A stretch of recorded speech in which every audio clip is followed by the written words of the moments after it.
Today's guest on the Mechanics Gallon is Peter Burns, who has been involved in motorsport for, well, he tells me over 40 years, including 15 years with McLaren in their heyday of the Marlboro McLaren cars. Peter, welcome. Oh, I'm good. It's a brisk, cold morning here down near the coast in England. Well, it's actually it's quite cloudy here today. It's only about 70. It's about as if it was pushing 7, it would be doing quite well here. I know. There you go. So you sent me the other day a little list of your career, and we start in 1981 with the Dubai Grand Prix, and you're at the Motorsport Festival. So how did you get that job, Peter, and what were you doing? Well, it's a long story, but we've got plenty of time. I graduated with a law degree, decided I didn't want to go and become a lawyer, and I went and worked for a company called Cable and Wireless, which used to do the international telecommunications. And I was with them for 3 years. And our first, I suppose, semi-professional involvement in motorsport was organising a charity for a friend of mine. He was a young up-and-coming racing driver called Roger Pedrick. This is back in 1977. He was going to drive one of the Hawk Formula Ford cars, and he was testing at Brands Hatch. He went off Paddock Hill Bend. The long story is, and he broke his neck, and he became paralysed. And there was a group of us, because we all used to drink together on a Friday night in Tunbridge Wells. And me and a friend of mine, Ian Dickens, who went on to become the marketing director at Olympus. We had these bright ideas because we wanted to raise some money for Roger so he could have a vehicle to be driven around him. And as the evening wore on, of course, the number of the alcohol consumption got more, and we came up with this bright idea that why don't we get a hospital bed and push it from the Houses of Parliament to Queen Mary's Hospital in Sidcup. The following morning, we woke up and think, did we really say we were going to do this? And the momentum continued, and there were 16 of us doing in 4 shifts of 4. And we literally pushed this hospital bed all the way from the Houses of Parliament, flagged off by Mark Thatcher, no less, who was friends with a lady from Silverstone who was the press officer. And we were doing stuff with them. And we raised £14,000 for him. It was quite good. That led on to doing a couple of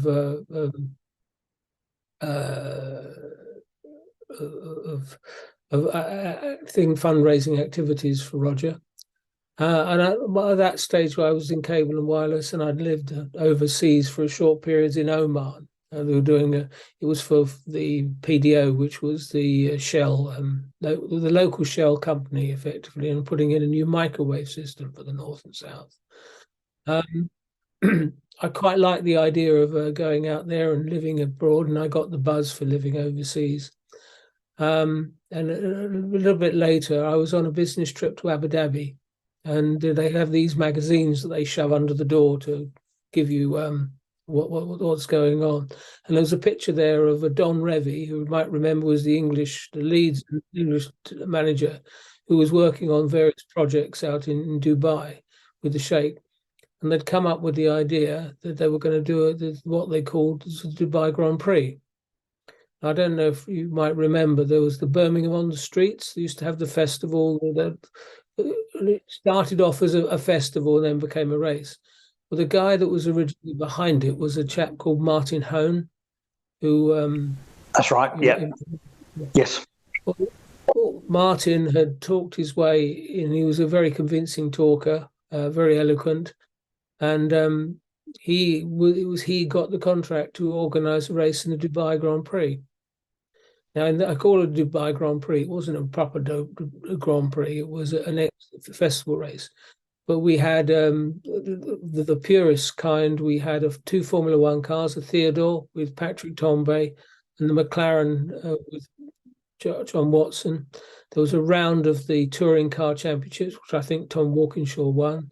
They had historic Aston Martins and the historic sports cars and whatever.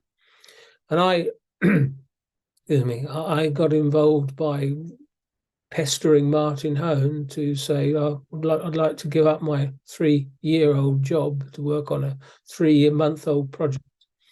And I pestered him, and eventually I got the job. And we went out and literally we put this event together in with the 3 months.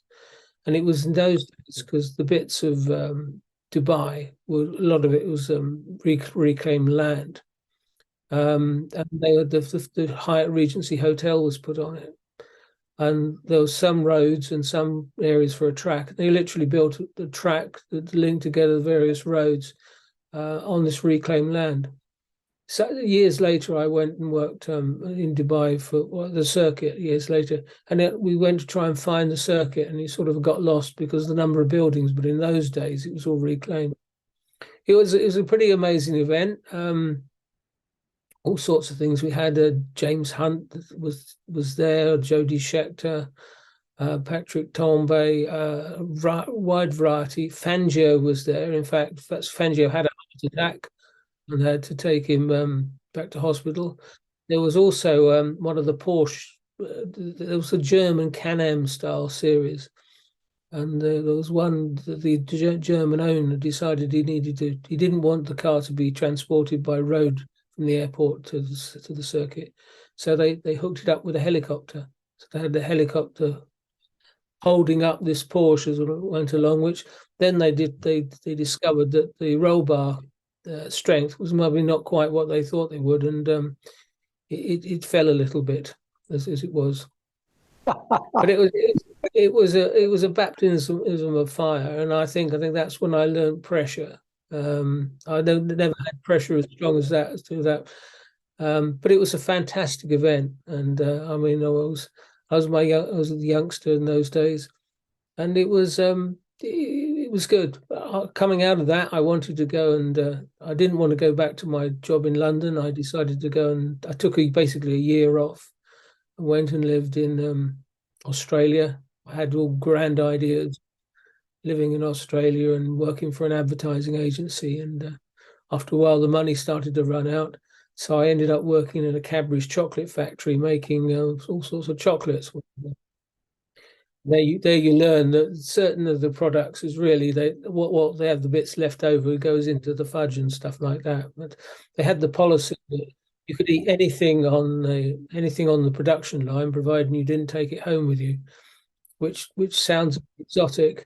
The fact is that if you've got the freedom for about 3 weeks, you don't want any chocolate. You've had enough of it. So it was good. How long were you at the chocolate place then? I was there about 5 months, I think, in Ringwood, just outside of Melbourne. But I had to keep going because I had to pay for my fare to come back. And the reason I was on one of these I think, what is it, a holiday work visa as such, and it expired once you got to 25. So that's what the reason why I did that. So I worked there. I then travelled around Australia. I had one of those bus passes, those 21-day bus passes, and I spent the equivalent of 13 and a half days on this coach travelling around Australia. So starting from Perth to go back to Adelaide, up to Alice Springs, Darwin, and then around. So it was good. I hate going on coaches now because I think I had too many times of doing that. Then went to America and spent some time there, and I was there in time for the Long Beach Grand Prix, which was a pretty spectacular event. So that was really good. Yeah, 83. When I left on the 25th of April 1982 and arrived back in Gatwick exactly 1 year later on the 25th of April 1983. So I then decided that I wanted to stay involved in motorsport and different activities. And like anything, there's a great statistic that 60% of people are doing basically what they don't want to do. And that always, but if you once you've been exposed to the fact and you want to get involved and you can make a living out of motorsport, it's a preferable way to go. So I worked. I was looking for a job in London. I went to work for a PR company called Sports Action, which was based in central London off Piccadilly. And we worked with companies like Nikon, Centurion crash helmets, and a few others. Oh, Yokohama tires, I think was another one, which was great. And then one day, you look at the back of Autosport and you see there's this job for an account handler for working for McLaren. I think we've all looked in the back of Autosport for jobs, Peter. Yeah. So you saw something at McLaren? Yeah, I saw it, and much to my amazement, I thought, well, I'll apply. I'm going to get it because there's going to be hundreds of people applying for it, whatever. So I booked one, and actually it was around about February because I think I just got engaged. It was what was it called? 14th of February. If you're is what is it? Valentine's Day. That's it. Anyway, I'd fallen on some ice and broke my wrist or something like that. So my newly found fiance actually typed up my CV and I sent it in with a covering letter, doing it one weekend in the Sports Action offices. And I thought nothing more of it, to be honest. And then, much to my surprise, I got a message that they'd like to interview me, which I thought, well, that's something. And then my interview was with Ron Dennis. Right. Now, where was this, Peter? Was it still at Colnbrook, or were they? No, this was at that stage. It was at Boundary Road. Yeah. Okay.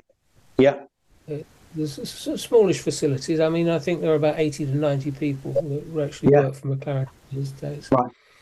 Yeah, with Ron Dennis, and it must have been in his office about 40 minutes or so, which sounds very interesting, but the reality is I was speaking to him for about 10 to 15 minutes because he's the pace. He just kept the telephones kept going and his deals, and I couldn't help but pinch myself the fact that here I was, and you've been reading about all these sort of people, and suddenly you're there. It was very positive, and I always remember he had this great big oak, sort of a brownie oak desk that was absolutely immaculate with just about a few pieces of paper on it. And the always thing that was impressive about Ron was just the pace. He'd start in the office and he'd go the whole time. I then went and had another interview, I think, and then I got the call from Bob Illman, who's the financial director, and said, yes, we'd like to offer you the job. And I could have fallen off, absolutely staggered. I finally got there, but the weird thing was, I almost knew I was going to get it. It's that sort of feeling about it. So as I joined in May 1985. Excuse me, I just did a lubricate a minute. Yes, carry on. Join the club. Your influence of having a drink now. So I joined McLaren and expecting all exciting sort of activities and getting involved in Formula One. And didn't quite work like that. For about the first 3 weeks, everything I said, whether it was faxes, remember faxes that through in the machine? Telexes, whatever, any communication had to be approved by Ron.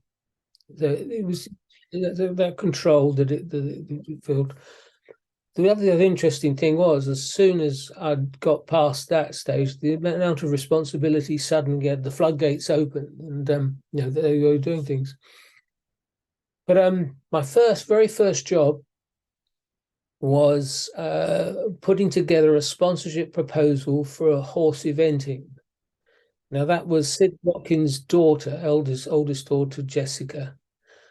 She now, I think she flies, or she did certainly fly for Virgin as one of the flight crew. And she was in a whole She was a budding eventer, I think, for want of the better of a word.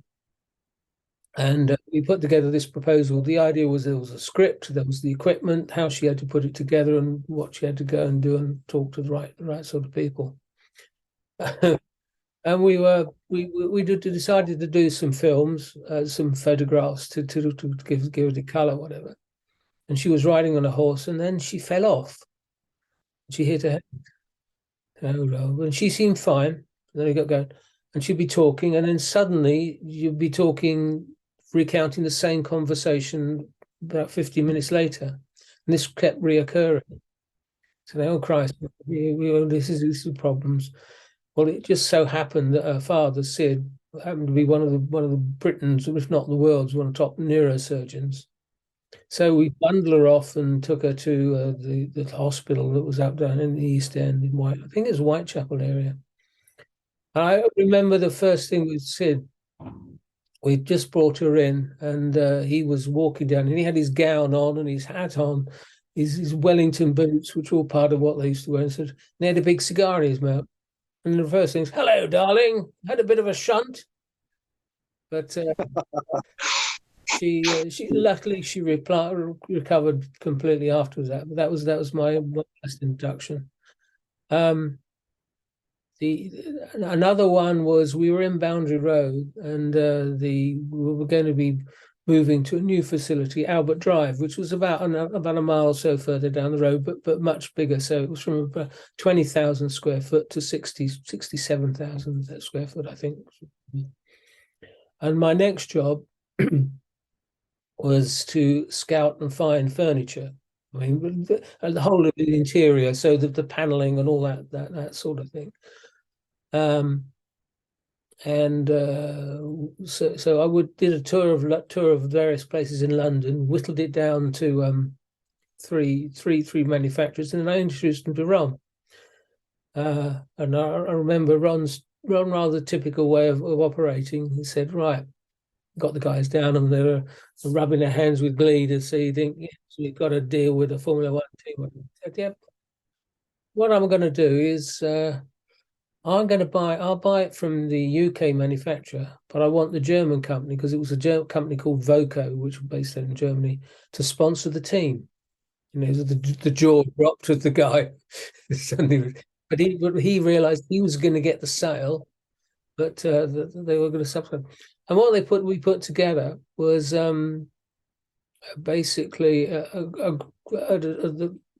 selected Grand Prix. They were going to take about 80 guests. The first adventure we actually had with them is that we had two groups, so the international and the British group. So the international stayed in one of the hotels in London, and the British group went to Leeds Castle, where near the venue there, because Ron was either getting married or just about to get married. Leeds Castle where he had his reception. So we had them all flying in. There was just a huge number of volume of people. And that's when we first realized the full potential of doing hospitality. 2 years later, they all decided that they liked the idea of the British Grand Prix, but they wanted to go and do Monaco. They go, "Oh God, how the hell are we going to solve that?" Because there were about 80 odd people who were going to be doing this. And so the solution, and this again shows where I think McLaren led the way in terms of entrepreneurship and the different ways of looking at the problem. We chartered Sea Goddess. Now, Sea Goddess is a 56-berth luxury yacht, which in 1988 was £250,000 to hire for the week basically. And so we had it at a hotel, a floating hotel in Monaco, and then we did functions. But of course, what made it more complicated was the fact is you were going onto a boat, so you had to take your passport because you hadn't actually officially coming into. And we did various promotions. One of which was this Hugo Boss brought this pianist called Eustace France, along, and the whole idea was he was going to play on the deck. Well, when we would approach them and said, "Well, can we put the Steinway on the deck?" Yeah, no problem. Of course, when you get to the actual event side, it did become a problem because he couldn't do it. So we then go into this long conversation, and the whole weekend is dominated by how we're going to get this bloody piano up so he could play on the deck. With the point,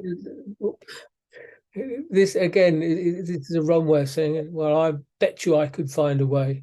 So I bet you $1,000 I'll get it done. And we had visions then of a helicopter floating over Monaco Harbour with a Steinway hanging at the bottom of it. Yeah. I do remember it's one of the few times I said to him, "Ron, you probably could do, but I think we've got things are a bit more important to do that sort of thing." But then the bugger, the pianist, then decided to do an impromptu piano recital out on where the Steinway was originally, outside of the restaurant. But I mean, this was 24/7 with the boat, and then we gave them hats, we gave them jackets, we gave them shoes, we gave them uniforms. They got model cars. I mean, they went everything, and it became 24 hours online, and so people were coming and going, and you just wanted to have relax afterwards because it really was 24/7. No, it's 8:25. I think is a better way of describing it. I mean, we know what Monaco's like. So for someone like you in that situation, that must have been absolutely manic. It was. I think Mike Earl was one of the guests, and he kept saying, "I don't know how you keep going," like the power-driven bunny or such. And we finally got rid of them. We finally got them off the boat, into the coach, whatever. Only to find that once they're on the coach, the dustbin van was in the way, and they had to stop for about another 20 minutes. But the great thing was, finally, because we had it for a whole week, and there was a day or so left, we actually got the boat out. So there was 12 of us on board this boat, and we sailed down to Saint-Tropez. Oh, nice. I caught a bit of sleep. And I just have this memory of sitting in the jacuzzi, looking across at Cannes with a glass of champagne, thinking, "Christ, we've done it." Yes, absolutely. But yeah. But just so one little anecdote I do remember was while we were churning around London with Ron, trying to finding the various places. Ron being Ron, decided he wanted to have a meeting, and he said, "Right, well, you can take my car, and I'm going to get a cab, and I'll meet you at James Hunt's place." Right. So Ron's considerably taller than I was, and there was one of these Mercedes SL 520s or 580s or whatever it was, and the pedals were too far away because you could adjust the pedals and the steering wheel. And I spent ages, and I wondered why it was getting hotter and hotter. And maybe it was I was panicking because I didn't want to. The last thing I want to do is scratch the boss's car as we went around Hyde Park. Then I realised I wasn't pressing the button to move the seat forward. I was actually pressing the button for the heated seat. God, and the temperature's going up and up. Well, it certainly felt like that. Oh, I bet. But going back to the James's house, where in those days, he must have a lot of his money had disappeared. So he had this little A35 van, which was up on bricks at his place, whatever. But good old James, it always was great company. That was a place in Wimbledon, wasn't it? Yeah, that's right. Off the main road going into Wimbledon, whatever. So we got all the furniture sorted out, and then we moved into the new facility, and we used to have some pretty exotic parties. The McLaren parties were always very good. I mean, the first one I think I got involved in was near Gatwick. There was a big cylindrical room where they put all the people, and they brought an elephant in with Alain Prost on it. Good God. Where did they get that from? Oh, we had contacts. Whipsnade or somewhere. It's something like that. You think, what are we doing here? And it was all done with strict security, but there was one particular journalist, so I won't mention his name, who leaked it because one of the daft ideas we had is that they would do a spoof interview. And it was with Willis. And I'm not going to mention names because I better not. But there was a certain racing driver that was also with McLaren. And we had, no, what later became McLaren. He was a Marlboro driver with Ferrari at that particular time, who wasn't blessed with the greatest sense of humour. But we had this joke about we invited on a special guest to be introduced to one of the acts, and we brought on a monkey dressed up as a man. But the driver involved heard about this. He wasn't at the party because he wasn't with McLaren and such. And it nearly caused a bit of a diplomatic incident because he refused to drive for Marlboro for a short period of time with an official apology. Yeah. And then we had to apologise to the monkey for impersonating the driver. That's right. He was all right with it. Yeah, that's true. I'm losing my strand now. Where were we? Well, I've got up to 85 where you drive McLaren in time for the British Grand Prix.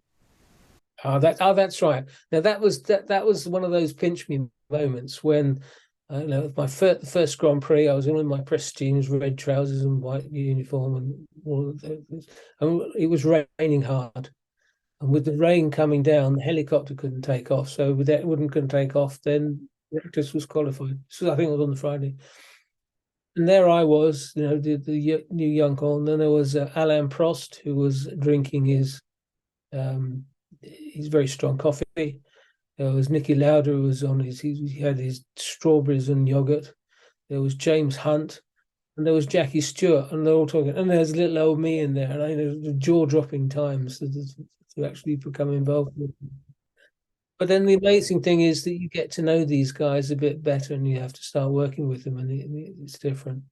One thing I wanted to ask you, Peter, when you got involved with Tag Heuer, what was your job at McLaren? Was it sort of advertising manager, or what would you call it? Executive gopher, I think, probably is the best way to describe it.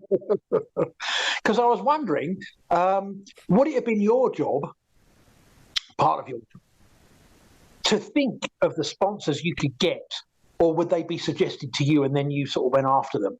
How would that work?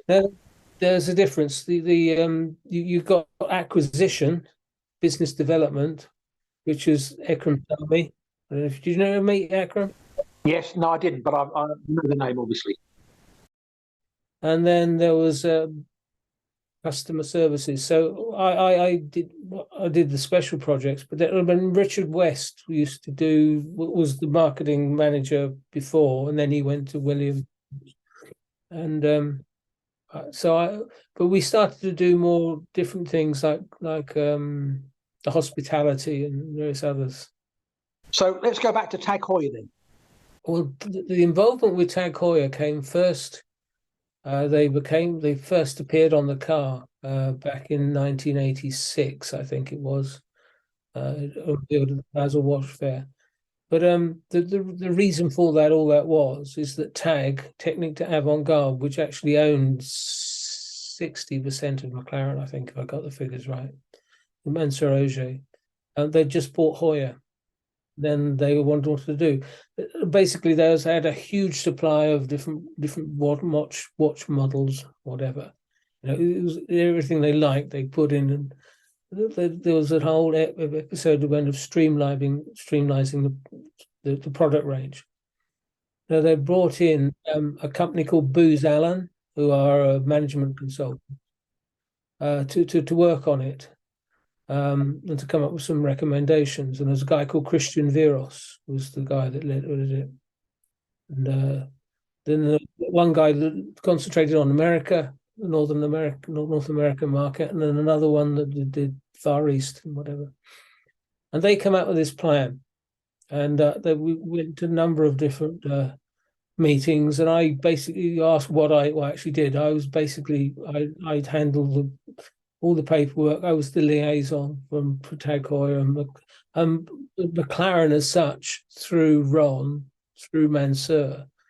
We got involved, and then we were working with the advertising agencies, was Bartelberger Hegarty, and also putting on the display, how the watches were actually displayed as such. So they did use the. I remember the used the offices in Tag, which was in Paris. Big gold tables in the board room and whatever. I mean, very sumptuous, very tastefully done. And they presented the Booz Allen guys presented their proposal to Ron and Mansur and Jacques Rosso, who was the finance director. And so Ron said, "Yeah, do you believe what you've just presented?" He looked at him and said, "What's he on about? What do you mean? Do you really think you can make it work?" "Yes, of course." We blah, blah, blah, blah. So this went on for a bit, and he said, "Okay, got a deal for you. Why don't we employ you to implement the plan?" That must strike terror in every management consultant, because they think, "Oh God, we've recommended it, we've got to deliver on it." And that's how it became. And then they went in and they rationalized, and there were effectively three types of watches. There was the plastic Formula One watch, which was the team went. They kept the 2000, which is like the one I've got on, which was actually given to me by Christian Viros 20 years ago, no, 1990. And then there was the Cell, which was the high end. I'm trying to remember what the Cell name meant, but it was doing it. And then linked to that were various sports promotions as well. So they had Mansur and Tag had the Trimaran, which they had the guy, skipper called Mike Birch, who and they had something like I think it was a 24-hour record, or they used to sail it across from St. Malo to one of the islands in the West Indies. We had this.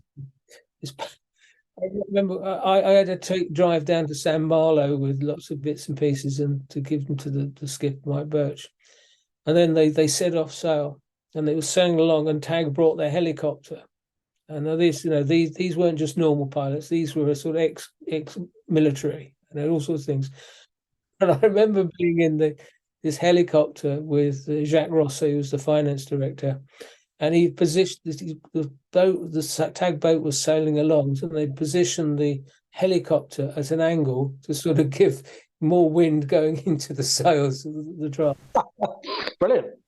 They did that, and they did skiing, and we put together a ski proposal. There was a guy who was the manager of Gerhard, a guy called Burkhard Hummel, who was ran and Harty Varata was one of the skiers. So they had Harty and here can't remember the names now. And Mark Giudelli was one of the Italian stars, and we did the downhill season. So, in fact, I have the distinction of being put on a set of skis and trying to be taught by Annie Wenzel. There was a lady skier, and she gave up. She says, "There's no way I could ever teach you to ski because you're no good." So I ran the Tag Heuer ski promotion as well. So we do the events, and then did hospitality for them and an incentive activity. But it was fun. We had all sorts of daft things we actually did. It was good. Excellent. So that led on to one of the things we'd learned, especially with Sea Goddess, was about giving hospitality. Because what had happened is that it used to go to the Paddock Club, was in its emerging state with Paddy McNally's operation. And they did a good job, but McLaren being McLaren decided they had to do something better. So they built a purpose-built interior. So these tents, we had the standard tents, but we increased the size of the tents for the number of people. So instead of having 1 square meter per person, they had 3 square meters. That was the calculation. And we did this hospitality, which we launched in Germany in '89, I think, and that built up. So we were, it became a show as such. It's all about the philosophy is that the more you explain, the more you give information, the more hooked you get. And I was brought in as well to be the host as such. So I would do the talking bit. So you're building them up. So the Friday you do the speeches, and you're doing that to the lower management. On Saturday you do it to the senior management, and then to the VIPs you do it on a Sunday. So you do the presentation explaining what Formula One's about it. And one of the ways of doing it was to the male-female psyche, that you realize the difference between men and women, and the fact is that you could give them a problem, they'd solve it a different way, but they'd actually come to the same conclusion. But what we also found was that if you explain to the ladies in detail, you're not doing a disservice. You're explaining it in a better way. And the men were always used to get more interested in the gearbox and how many widgets you got and all that sort of boring stuff, quite frankly. You drag them along, and you're tying to the ladies, who what we'd found is that majority will become very interested in it, providing you explained. It's all about being relative. So then you'd say, what's it like to sit in a Formula One car? And I said, well, very few people ever have the chance to do it. But if you've got a bath in your bathroom, lie in the bath and put your feet on the taps, and you get an idea of what driving position you'll be in. Or in the days of refueling, when they came in and refueled, they're probably putting the equivalent weight of a driver in behind. And what was the other one? 200 and it was something like at 260 kilometers an hour. Mathematically, you had enough downforce to drive the car upside down. We never found a driver silly enough to do it, or a tunnel long enough, but we did actually have the company's magazine Racing Line. We actually did it as an April Fool's joke, and which a lot of people believed. Excellent. So we developed the hospitality, and it became like a worldwide business. We were turning over $6-8 million dollars a year. It wasn't designed to. It was designed to wash its face, but it was a sponsorship retention muscle. And the way we used to describe it, you have a sponsor, and you put your arms around them, and you give them a big huddle, and what you're actually doing is tightening the grip on them so they can't escape. They feel secure, and that's really the secret of the longevity of it's the work that goes in. It's not just getting the sponsor, which a lot of people can do. It's keeping them running and exciting. So you've always got to be doing something new. Yeah, absolutely. Yeah. So the hospitality was born and bred, and then we did similar things at different circuits. Certainly, the American Grand Prix was one where we knew a lot of the sponsors were going to want to have the drivers there, and the demand was far in excess of what the supply was. So we did it the other way around. We found this venue called the Arts Garden, which is like a big think of a big conservatory, but it's positioned over the two of the main artery roads in downtown Indianapolis. And we put on a show, which consisted of using both drivers, and I did the interviews with them, and you'd explain the background, because how do you explain what a Formula One is compared to an IndyCar? Well, they both have wings, they both have slicks, they both go fast, and in fact, an IndyCar goes damn sight faster than a Formula One car because of the way that it's built and all that sort of thing. So we get around and talk about the technical side as such, and we did it 2 years. The first year we joined forces, or Ron and Mansour had particularly become friends with Guy de Liberty, who was the guy behind Cirque du Soleil, and a number of things, and so we did 4 acts with the Cirque du Soleil. So when I say acts, you're saying, right, you're explaining precision, teamwork, and various other things, and use those as an example. So there's the finesse of Formula One, and then the following year we did it with Penn and Teller, the magicians as such, who were really good. That particular year was fraught because it was about a week after September the 11th. So the big crowds that we were going to have suddenly diminished to a fraction. And then all of them they drove as opposed to going by flights. But I remember coming through, because when we got on the plane at British Airways plane in London, the strict security, etc. You get off the plane and you go into Indianapolis, and if the color of your skin was a certain way, you went through. No. And some of the security people were earning less than they were in McDonald's. So that's part of the background as to why it sort of changed. But I learned one lesson very, very, very cute, very poignantly, when I trusted Cirque du Soleil that year. They're the professional guys. They know to get about the microphones.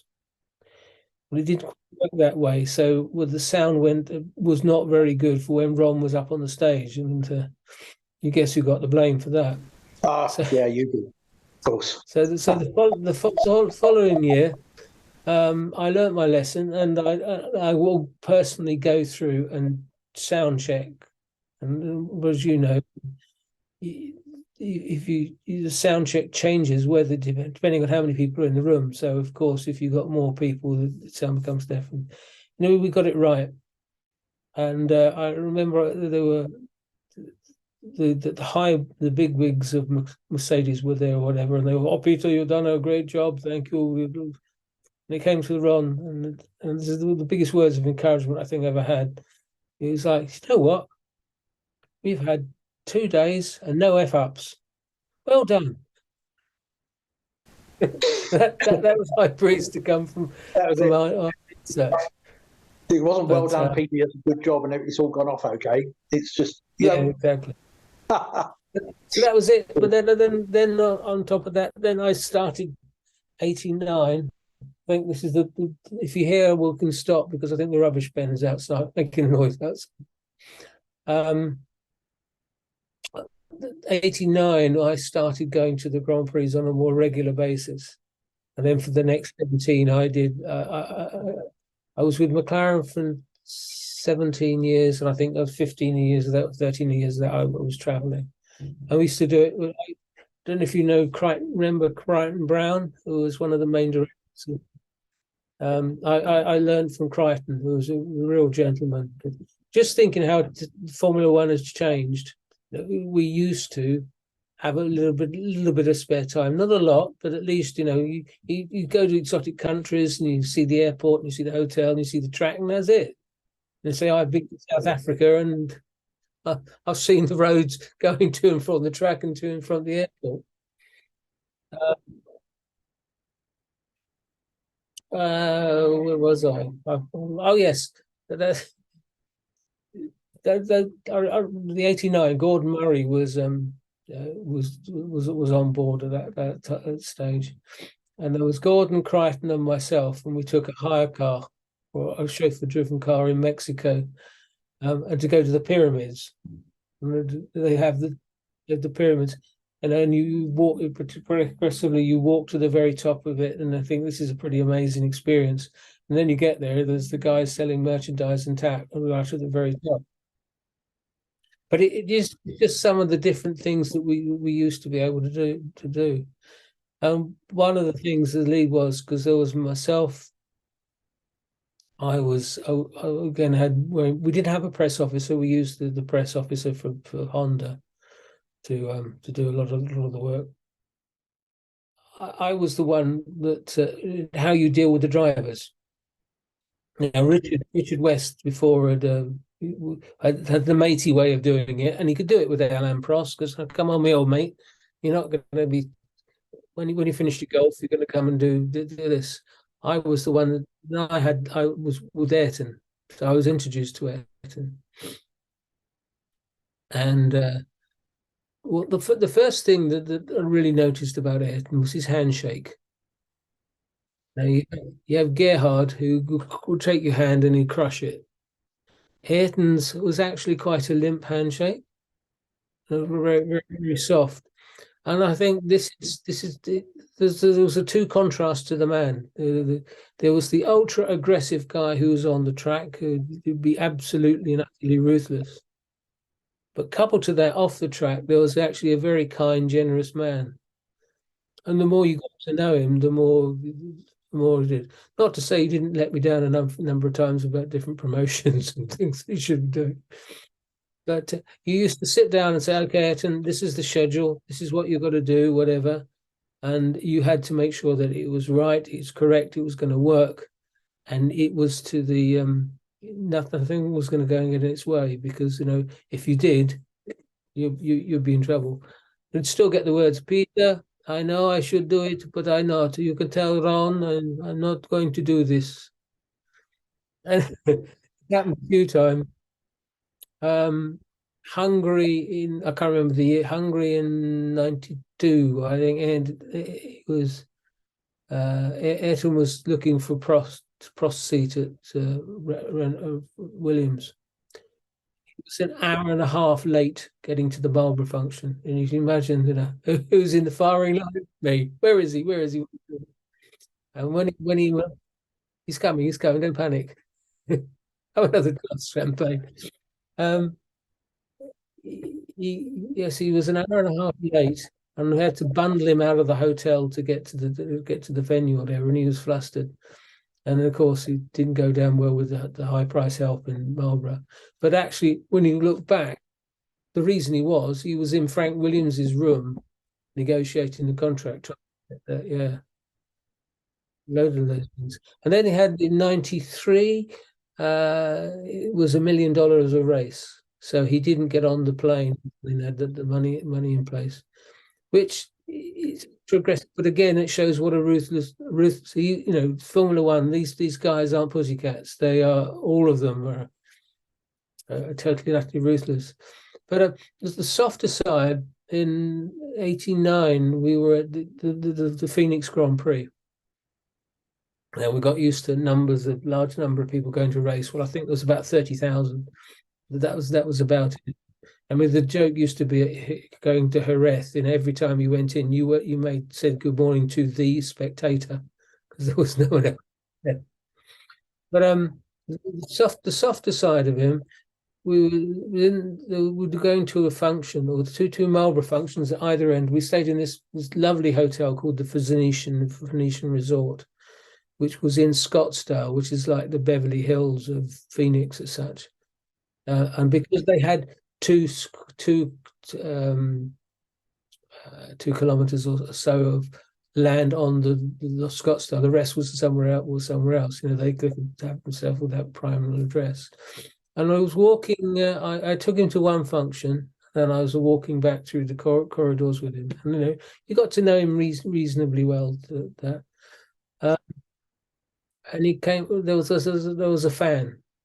Because actually in America there are lots of fans, but Formula One was quite a niche sport, so you had to be really in.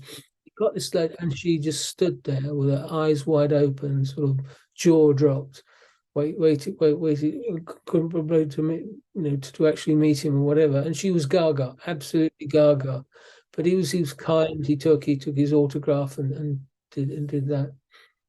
Similarly, a few years later, when we won the championship in 91 or 90, someone had the bright idea that it'd be a good idea after he won the championship to go and take him to the Honda tent. Well, there was this little army of us marketing chaps that surrounded him and gradually ushered him out to the Honda tent. And every once in a while would stop, and then there'd be a little girl who'd fallen over in the group. And she stopped, and he picked her up or whatever, and she smiled, took out her camera, took a photograph, and then disappeared. But it was that calm side.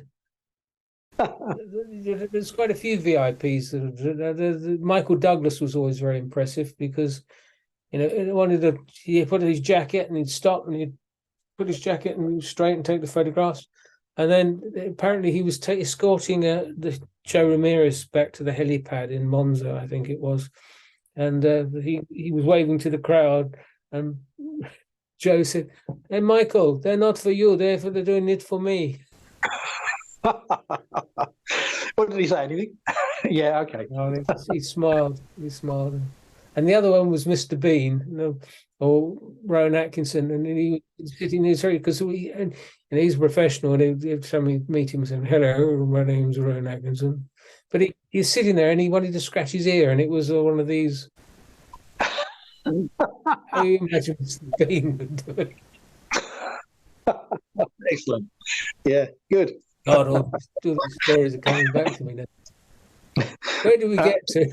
Right, so we've done the pyramids in Mexico. Now I've got something that says Ron Dennis bet and food. What was that? Ah, yes. It was in Mexico Grand Prix, and in those days the clientele was small enough that you went along to the dinners. So there were the two drivers when they were talking to each other. That's before they could hit the fan, and the drivers were always taking the mickey out of Ron and vice versa. And he got to the point where Ron was bet $1,000 that he wouldn't eat the bowl of chilies. Oh, okay. Right. So he never wanted to not take a bet up. Ron duly did. He went very quiet for a period of time and drank a lot of water, and his face color changed a little bit. But he actually sat down, and I thought, Christ, I'd have done it for 500. Yeah. Yeah. And he won. Yeah, he won. And then because that's it, we were in Phoenix, and then they were guests. I think it was his 40th birthday. And they had the ZZ Top, and they were the beards sort of. So imagine on your T-shirt where you've got Graham Hill, it's the beards go down to about that sort of level. And quite astounding. But I have to say, the work for Ron in those days, it was one of the best apprenticeships you could ever have, because if you got into a sticky problem, you'd turn around and say, "Now, what would Ron have done in these circumstances?" And even now. Oh, even now, look at the his farewell, because he's only a chapter in the book of McLaren. Now, hiring the Albert Hall for a service, we took I was not working for McLaren then. They took over the whole 3,000 seats for company employees or whatever, and that shows the mental of the man. He was a leader. He could be ruthless. He could be a pain in the ass sometimes. But he used to, he always had to have his say about attention to detail. So in the hospitality, he always used to leave a couple of chairs or tables and chairs in the wrong place. So he found them, so he wouldn't find anything else had been left right. Or put the knives and forks around the wrong way, that sort of thing. Yeah, you just had to leave something so he was happy to find fault in something.